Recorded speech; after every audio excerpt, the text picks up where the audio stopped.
मित्रांनो, तुमचं पुन्हा एकदा GB स्टोरी टेलर या यूट्यूब चॅनलवर स्वागत आहे. आजच्या आपल्या गोष्टीचं नाव आहे ती जीवघेणी काळ रात्र. लेखक संदीप भोकारे. पण गोष्ट सुरू करण्याआधी जर कोणी या चॅनलवर पहिल्यांदाच आलेले असाल तर त्यांनी ह्या चॅनलला सबस्क्राईब करायला विसरू नका. चला तर मग अजिबात वेळ न घालवता गोष्टीला सुरुवात करूया.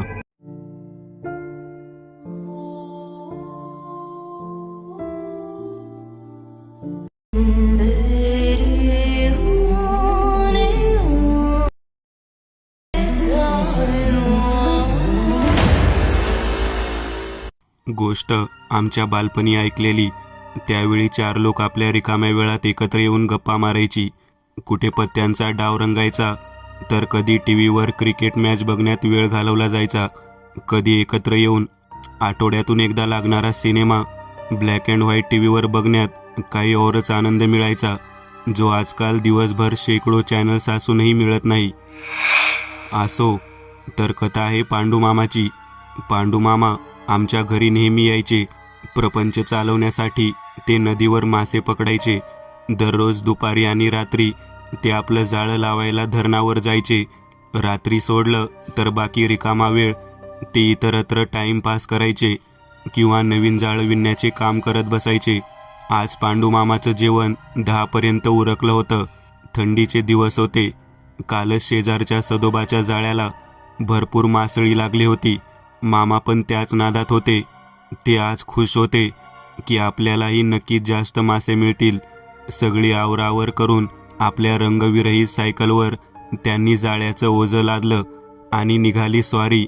ओठांवर अमिताभ धर्मेंद्रची ये दोस्ती हम नहीं छोडेंगे सुरू होतं. त्यावेळी पिंपरी चिंचवड शहरात ट्रॅफिक वगैरे नसायचं. गावातील चापेकरांच्या पुतळ्याजवळचा टावर पास करून ते पुढे जुन्या जकात नाक्याच्या दिशेने निघाले होते. बहुतेक जकात नाका क्रॉस केला की रस्त्यावरचे दिवेही तुरळक होते आणि तशीही जुन्या लोकांना अंधारात टॉर्चची सुद्धा गरज पडत नव्हती.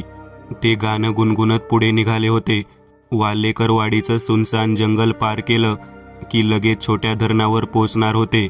नेहमी मोठ्या धरणावर जाळी लावणाऱ्या मामांच्या आज छोट्या धरणावर जायचं कसं काय डोक्यात शिरलं होतं देव जाणे. नाका सोडल्यापासून जाशी वस्ती संपू लागली तसा रस्ता सुनसान वाटू लागला होता. एक भयानक शांतता वातावरणात होती. मधूनच रातकिडे ती भंग करण्याचं काम चोख पार पाडत होते. वातावरण भयान असलं तरी मामांना काही फरक पडणार नव्हता, कारण एकतर त्यांचा रोजचा पायाखालचा रस्ता आणि दुसरं म्हणजे वर चंद्राचा निखळ प्रकाश पडला होता. काळ्याभोर अवकाशात चालण्याचा सडा पडला होता. एकच गोष्ट मामांच्या अजून लक्षात आली नव्हती. आज आकाशात पूर्ण चंद्र होता. अभिज्ञपणे त्यांची सायकल पुढे चालली होती. आता एखादं दुसरं घरही दिसत नव्हतं. शेवटी पक्का रस्ता सोडून आमराईतून त्यांना काही मैल जावं लागणार होतं. ते सायकलवरून उतरून पायी चालू लागले. वातावरण आता आणखी भयावह वाटू लागलं. काळ्या मातीच्या ढेकळातून वाट काढत मामा पुढे जात होते. तोच टिटवीचा कर्णकर्कश आवाज कांठाळ्या बसवत जवळून दूर गेला. ते थोडे दचकले, पण त्यांना माहीत होतं आपल्या पिल्लांना काही धोका जाणवला की टिटवी असं करतातच. रातकिड्यांचा आवाज अजूनही येतच होता. थोडं पुढं गेल्यावर धरणावरून कोसळणाऱ्या पाण्याचा आवाज येऊ लागला. तेव्हा कुठे त्यांच्या जीवात जीव आला. पुढे नदीच्या किनाऱ्यावर काळ्या दगडांचा ढीग होता.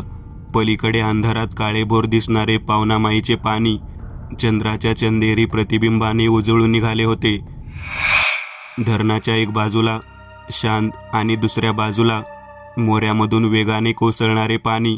त्या पाण्याचा धबधब आवाज मनाचे धैर्य वाढवायला मदत करत होता. एका आंब्याखाली मामांनी आपली सायकल लावली. जाळ्यांचे बोचके आणि पिशवी घेऊन ते पुढे निघाले.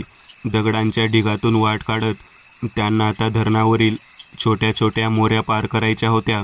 जाळ्याचं बोचकं खांद्यावर सांभाळत ते एक एक मोरी पार करत होते. तब्बल 15 मोऱ्या पार केल्यावर ते नदीच्या दुसऱ्या किनाऱ्यावर पोहोचले होते. एव्हाना घरून निघून 1-1.5 तास झाला होता. धरणाच्या खाली पाण्याच्या मधोमध एक विस्तीर्ण खडक होता. त्यावर त्यांनी आपलं बोचकं टाकलं. आपले कपडे काढून अंडरपॅन्टवरच जाळं मोकळं करायला बसले. त्यांच्या कणखर शरीरावर थंडी पावसाचा काहीच फरक पडत नसे.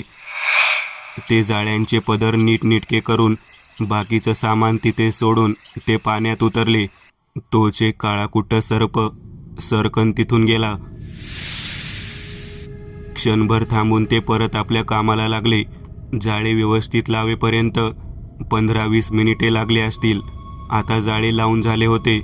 थंडी घालवण्यासाठी थोडा वेळ थंड पाण्यात पोहून ते परत आपल्या खडकाजवळ आले आणि अंग कोरडे करून आजूबाजूच्या झुडपातून वाळलेल्या काड्या लाकडाचे सरपण घेऊन आले. खडकाच्या मध्यभागी छानशी मोठी शेकोटी पेटवली. इकडे चिंचवडगाव गुलाबी थंडीत शांत झोपलं होतं आणि चापेकर चौकात टावरच्या भल्या मोठ्या घड्याळात 12चा ठोका पडला. तो आवाज पूर्ण गावात ऐकू यायचा. त्यावेळी संपूर्ण गावाला ते टोल ऐकू जायचे आणि ते लाईटचे काठे पण बऱ्याच लांबून दिसायचे.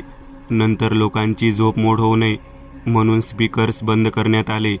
चौकाच्या एका बाजूला मुस्लिम दफनभूमी तर दुसरीकडे वेताळनगर. विशेष म्हणजे त्या ठिकाणी चक्क वेताळाचे मंदिर होते. पुढे इकडे मामांनी छान शेकोटी पेटवली होती. बाजूला ते दुसरं जाळं विणण्याचं सामान काढून आपले काम करत बसले होते. तोंडाने कुठल्या तरी हिंदी गाण्यावर शीळ घालत होते. अचानक हवेतला गारठा वाढू लागला. काही वेळापूर्वी बोचरी वाटणारी थंडी आता त्यांना बर्फ पडल्यासारखं जाणवू लागलं. चंद्र कधीच काळ्या ढगांच्या आड गेला होता. वर वटवागळे घिरट्या घालत होती. दूर कुठेतरी कुत्र्यांच्या विवळण्यामुळे मामाची तंद्री भंगली. मामांनी नदीवर कटाक्ष टाकला आणि अलगद त्यांच्याच भुवया उंचावल्या. नदीच्या पात्रावर दाट गूढ असे धुक्याचे वलय निर्माण झाले होते. त्यांच्यासारख्या रोजची सवय असणाऱ्या कणखर माणसालाही आता ही थंडी जीवघेणी वाटत होती. मामांनी लागलीच हातातले काम सोडले आणि शेकोटीजवळ जाऊन बसले. आखडलेली हाताची बोटे त्या उष्ण ज्वाळावर शेकायला सुरुवात केली. क्षणभर आपले हातपाय आखडून आपण मरतो की काय असेच त्यांना वाटत होते. पण आता ऊब मिळाल्याने त्यांना थोडे बरे वाटू लागले. थोडा वेळ शेकून झाल्यावर नुकते सापडलेले छोटे मासे विस्तवावर भाजून बरोबर आणलेली थोडी भाकरी आणि मासे खाऊन घ्यावे अशा विचारात ते होते. परंतु अचानक एक विचित्र उग्र असा दर्प त्यांना येऊ लागला. जणू काही एखादं जनावर मेल्यासारखा. इतका उग्र की त्यांना उलटीची उबळ आली होती. रागारागातच त्यांनी इतरत्र पाहण्यासाठी आपली नजर वर केली. समोरचं दृश्य बघून त्यांचं हृदयच बंद पडायची वेळ आली होती. छातीत धडधड व्हायला लागली होती. इतका वेळ दाबून ठेवलेली लघुशंका आता केव्हाही होणार होती. त्या भयान अंधारात शेकोटीच्या पलीकडे 2 डोळे आधाशी नजरेने त्यांच्याकडे बघत होते. त्यांच्या बरोबर विरुद्ध बाजूला ते भयानक किळसवानं शरीर बसलं होतं. शेकोटीच्या पलीकडे त्याच्या तोंडातून चिकट लाळ टपकत होती आणि ते लाळ टपकत मामांकडे बघत होतं. थरथरणारे हात त्यांनी कसेबसे पुढे करत शेकायला सुरुवात केली. तशी त्या नराधमानेही आपले हात पुढे करत शेकायला सुरुवात केली आणि मामांच्या अंगावर सरकन काटा आला. त्याचे ते बिलबिलीत मिचमिचणारे डोळे रोखून त्यांच्याकडे बघत होते. पिवळसर ओठांमधून टपकणारा चिकट द्रव नि ते पिंगट लालसर झालेले डोळे, एक भयानक आणि किळसवाना चेहरा त्यांच्या समोर होता. मामांना त्या भयानक थंडीतही मस्तकावर घाम फुटला होता. नकळत त्यांचा हात घाम पुसायला चेहऱ्याकडे जातो आणि अंगठ्याने ते घामाचे थेंब बाजूला करतात. तो सुद्धा हुबेहूब तसेच करतो. आता मात्र मामांचं सर्वांग भीतीने कापू लागलं होतं. गेला अर्धा तास हा खेळ सुरू होता. मामांची पॅन्ट ओली होऊन परत सुकली होती. तो हुबेहूब त्यांच्या नकला करत त्यांना खेळवत होता. मामा धीर एकवटून टिकून होते. जमेल तसे त्याचे निरीक्षण करत होते. त्याचं शरीर बलदंड होतं. एखाद्या धिप्पाड पैलवानालाही लाजवेल असे ठिकठिकाणी मसल्स बाहेर आलेले होते. या पिळदार शरीरावर एखाद्या जंगली प्राण्यासारखी लव आलेली होती. सुपासारखे कान मध्येच कुरतडल्यासारखे होते. मामांना कळून चुकले होते. आपली गाठ एका खैसाशी झाली आहे. आपल्याबद्दल त्याला थोडा देखील संशय आला तरी आपण संपलो. ते सतत त्याच्याशी बोलत होते, एकटेच. तो फक्त त्यांच्याकडे लाल टपकत बघत होता. त्यांना माहीत होतं आपण थांबलो की आपला खेळ संपला. पण आता तेही थकले होते. थकून ते एकदा थांबले देखील तर त्याने आपले विचित्र तोंड विचकाटून त्यातले अणकुचीदार सुळे त्यांना दाखवले. जणू काही तो धमकी देत होता. तो त्यांना खेळवणार होता. ती आग संपेपर्यंत मामांना आपलं मरण जवळ दिसू लागलं होतं. कारण आग विझली की तो त्यांच्या नरडीचा घोट घेणार होता. त्यांनी असेही ऐकले होते की खैस आपल्याला त्याच्यासोबत कुस्ती खेळायला लावतात.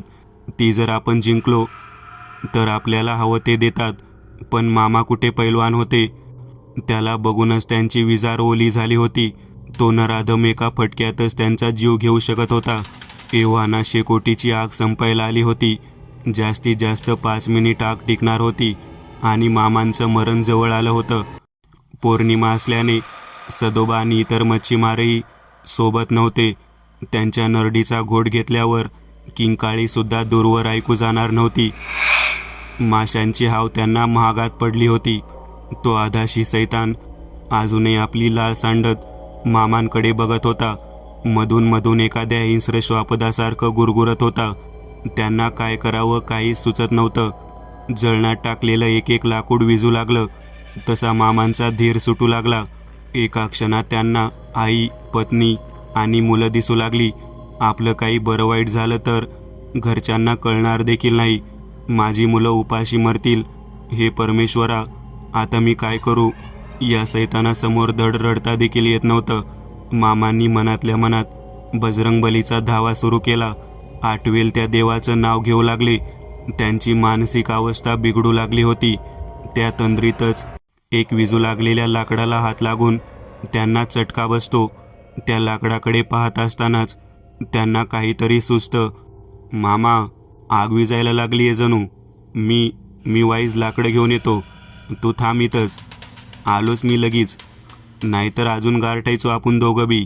10 हत्तीचं बळ आणून मामा त्याच्याशी बोलले होते पण तो काहीच बोलला नाही. फक्त एकदा ते विचित्र डोळे किलकिले झाले. मामा हळूहळू त्याचा अंदाज घेत उठत होते. सावकाशपणे खडकाच्या बाहेर पडू लागले. आता घाई करून चालणार नव्हतं. खडकाबाहेर जाईपर्यंत ते डोळे त्यांच्यावर नजर गाडून होते. ते सुद्धा सावकाशपणे. काही झालेच नाही असे पुढे निघाले. मामा बाजूच्या झुडपातून वाळलेल्या काड्या चाचपत होते. पुन्हा सरपण मिळाले नसल्याचे नाटक करत नकारार्थी मुंडी हलवत पुढच्या झुडपाकडे जात होते. काही झुडपातून उगीचच काड्या तोडत होते. सतत श्री हनुमंताचा जाप करत होते. आता ते नदीच्या दुसऱ्या किनाऱ्याने पुढे जात होते. त्यांची सायकल पलीकडच्या किनाऱ्यावर होती तर इतर सामान अलीकडील किनाऱ्याच्या खडकावर. पण आता ते काहीच उपयोगाचं नव्हतं. जवळजवळ अर्धा मैल ते चालून पुढे आले. आता दूरवर फक्त विजत चाललेल्या विस्तवासमोर एक काळी आकृती बसलेली दिसत होती. या रस्त्याला धड पायवाटी नसल्याने पायात काटे रुतत होते. कुठे चिखल तर कुठे काटे कुठे तुडवत ते पुढे जात होते. आता फक्त अर्ध्या मैलावर नदीवरचा मुख्य मोठा पूल होता ज्यावर काही स्ट्रीट लाईट्स होत्या. तिथून पुढे काही अंतरावर वस्ती लागणार होती. पण मामा अजूनही लाकडे गोळा करण्याचे नाटक करत होते. काही वेळातच पूल आला आणि तो खडक दिसेनासा झाला. पुलावर येताच कानठाळ्या बसवणारी गंजलेल्या पाईपने पत्र्यावर घासल्यावर जसा आवाज येतो तशी भसाड्या आवाजातील गर्जना त्यांच्या कानावर पडली. तसे पांडूमामा झपाटल्यासारखे सुसाट वेगाने पळू लागले. पवनपुत्र जणू त्यांच्या अंगात संचारले होते.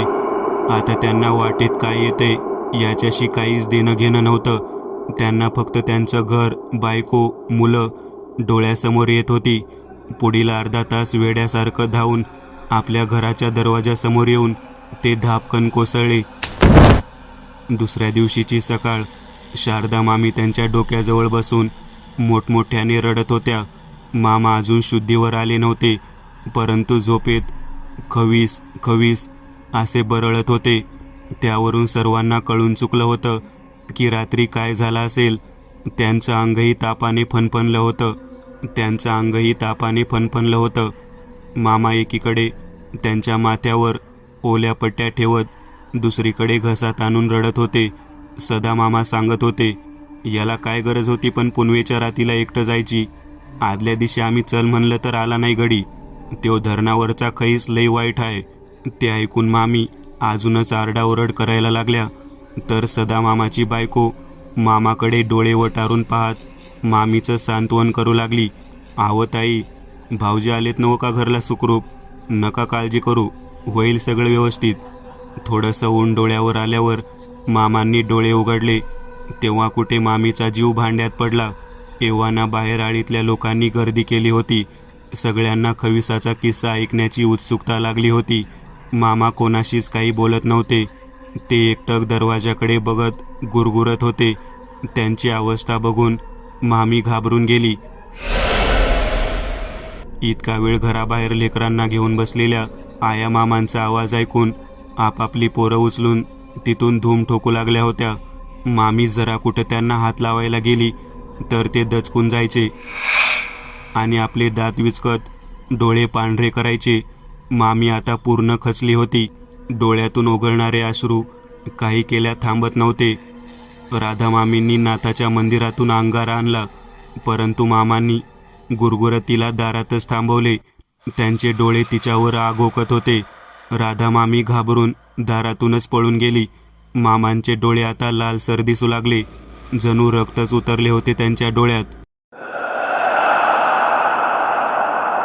डोळ्याखाली काळी वर्तुळे दिसू लागली. दुपारी कुलकर्णी डॉक्टरांना घरी बोलावण्यात आले. सगळ्यांना भीती होती, पण मामा त्यांना बघून खुश झाले. ते कुत्सितपणे हसत होते. त्यांच्याकडे बघून डॉक्टरांनी त्यांना देण्यासाठी धनुर्वाताचे इंजेक्शन भरले, पण मामांच्या शरीरात सुई टोचताना वाकत होती. डॉक्टरांच्या 2-3 सुया अशाच वाया गेल्या, पण त्यांनी हार मानली नाही. शेवटी 4थी सुई कशीबशी इंजेक्ट झाली. आज कुलकर्णी डॉक्टरसुद्धा आश्चर्यचकित झाले होते. त्यांनी काही गोळ्या लिहून दिल्या. त्यात झोपेची सुद्धा गोळी होती. डॉक्टरांनी मामीला बजावून सांगितले, झोपेची सर्वात छोटी गोळी गरज पडली तरच द्या. शारदा मामीने दुपारी त्यांच्या नकळत नाथांचा अंगारा त्यांना लावला होता. तेव्हापासून ते शांत होते. रात्रीचं जेवण उरकून सगळे 10 वाजता झोपी गेले होते. मामा गाढ झोपलेले पाहताच मामीने खाटेला त्यांचे हातपाय बांधले. रात्री 12 वाजता टावरवरच्या घड्याळाचा टोल वाजला आणि एक भयंकर गर्जनेने सर्वांची झोप मोडली. ती कर्कश किंकाळी काळजाचा थरकाप उडवणारी होती.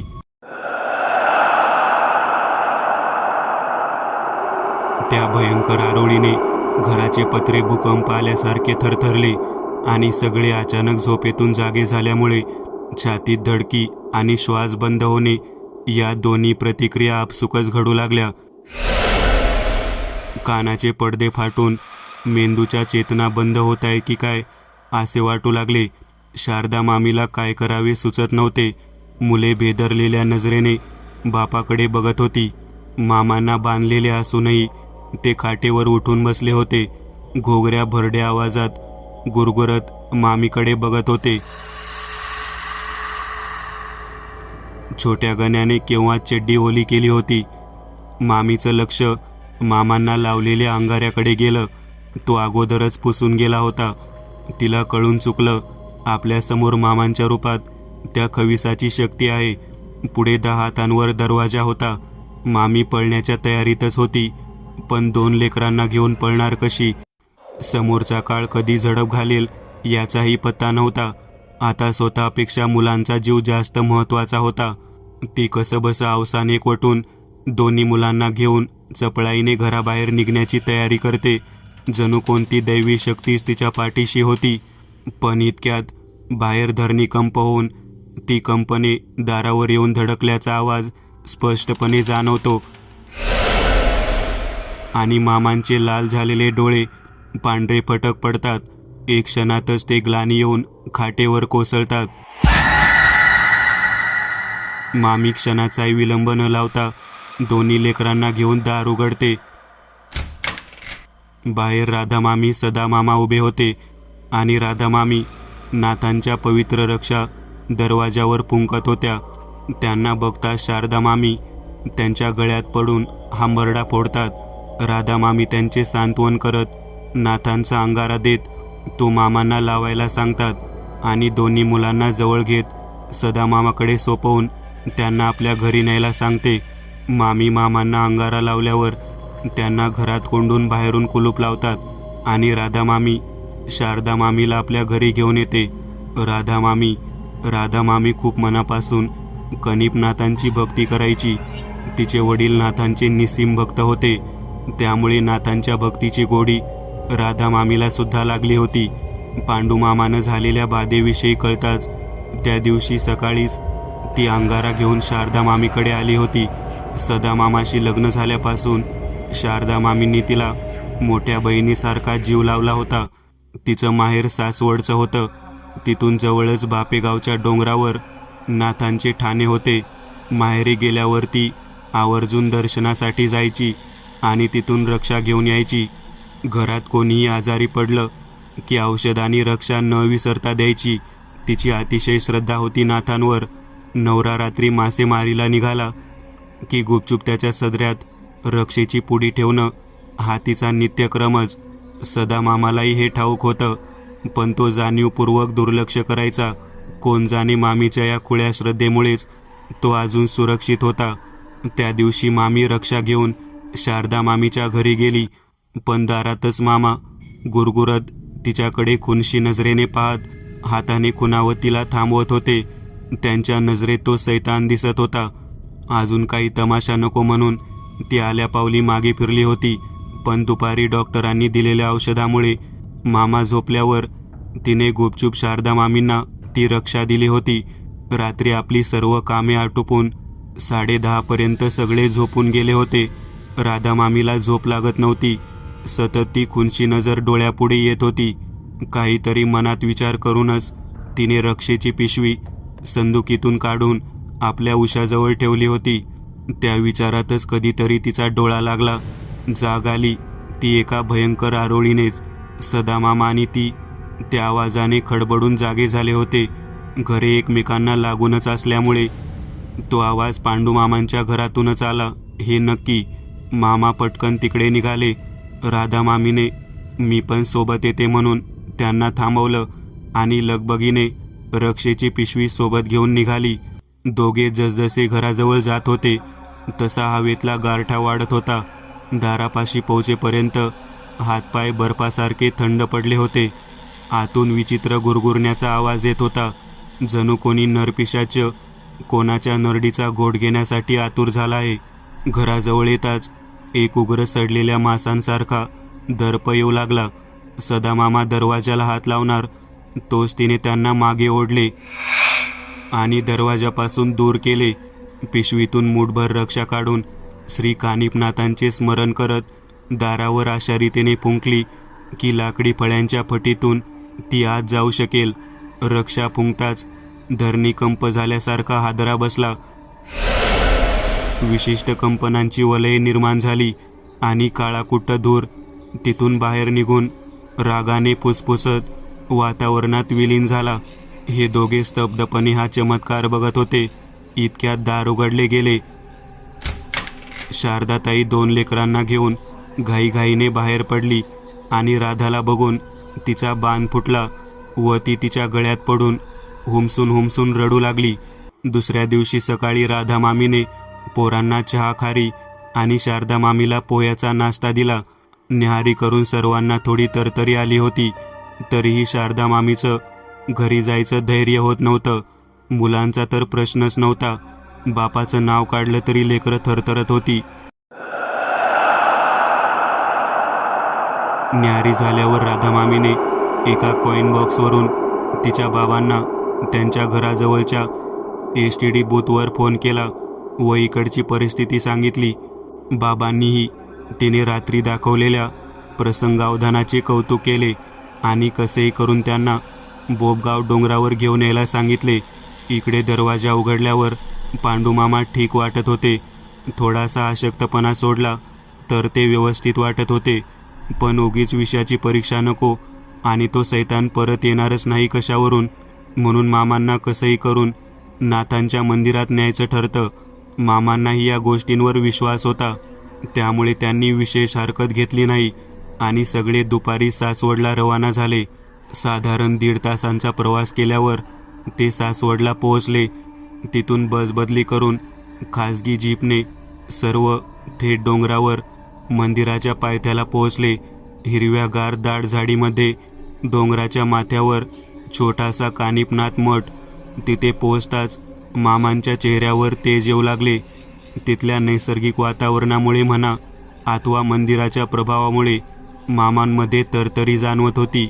सर्वजण जसे मंदिराच्या पायऱ्या चढत होते तसे मामांना हलके वाटू लागले. मुख्य गाभाऱ्यात स्त्रियांना बंदी असल्यामुळे त्यांनी बाहेरूनच नमस्कार केला. राधा मामीचे बाबा अगोदरच पोचले होते. आता सर्व पुरुष मंडळी कपडे बदलून मंदिरातून मिळालेल्या वस्त्रावर गाभाऱ्यात जायला निघाली. गाभाऱ्यात जायला अंदाजे 1.5 बाय 1.5 फुटाचा रस्ता होता, ज्यातून सरपटत आत जायचे होते. त्या दगडी भिंतीची जाडी कमीत कमी 1.5 ते 2 मीटर होती. एवढ्या छोट्या आणि लांब बिळातून आत जायचं डेअरिंग कोणी नवखा माणूस नक्कीच करणार नाही. परंतु कितीही जाड असलेला माणूस त्यातून आत जातोच असा विश्वास सगळ्या भक्तांचा आहे. मामा जसे जसे आत जात होते तसे त्यांचे सर्व पाश तुटून पडत होते. त्या पवित्र भिंती त्यांच्यावरचे काळे सावट जणू पुसून टाकत होत्या. आत पोचल्यावर 5-6 माणसे मावतील एवढाच काय तो गाभारा. सर्व बाजूंनी बंदिस्त असूनही AC रूमसारखा थंडावा तिथे होता. समाधीचं दर्शन घेऊन सर्व बाहेर पडतात. मामीचे बाबा सर्वांना मंदिराच्या मुख्य पुजाऱ्यांकडे घेऊन जातात. त्यांची सर्व अडचण ऐकून ते तेजपुंज साधू म्हणजेच नाथपंथी पुजारी त्यांना निर्धास्तपणे घरी परतण्यास सांगतात आणि मामांच्या माथ्यावर रक्षा लावून त्यांना बांधायला धागा देतात. तसेच या मंदिराच्या स्पर्शाने त्यांचे शरीरही आता पवित्र झाले आहे आणि कोणतीही वाईट शक्ती त्यांना स्पर्श करू शकणार नाही अशी शाश्वती देतात आणि कोणत्याही वाईट समयी अशा ठिकाणी न जाण्याची सक्त ताकीदही देतात. सायंकाळी सर्वजण साधू महाराजांचे आशीर्वाद घेऊन आनंदाने घरी परतले होते. मामा 2-4 दिवस विश्रांती घेऊन पुन्हा आपल्या कामाला लागले होते, कारण तेच त्यांच्या उदरनिर्वाहाचे साधन होते. पण एक गाठ त्यांनी मनाशी नक्की बांधली होती की इथून पुढे कोणताही हाव करून चुकीच्या दिवशी नदीवर जायचे नाही. मामा आता संध्याकाळनंतर कधीही जाळी लावायला नदीवर जाणे टाळतात. मित्रांनो, आज पुरतं एवढंच. तुम्हाला जर काही गोष्ट आवडली असेल तर नक्की लाईक करा. तुमच्यापैकी बरेचसे जण व्हिडिओ लाईक न करताच पळून जातात, पण हा जर व्हिडिओ तुम्ही लाईक केला तर मला जरा बरं वाटेल आणि असेच भारी भारी व्हिडिओ बनवायची माझ्यात एनर्जी येईल. त्यामुळे नक्की लाईक करा आणि अजूनही कोणी या चॅनलला सबस्क्राईब केलेलं नसाल तर लगेच सबस्क्राईब करून टाका आणि बाजूची घंटी ती मात्र दाबायला विसरू नका. देवाची घंटी आहे ती. चला तर मग पुन्हा भेटूया अशीच एक आगळी वेगळी गोष्ट घेऊन पुढच्या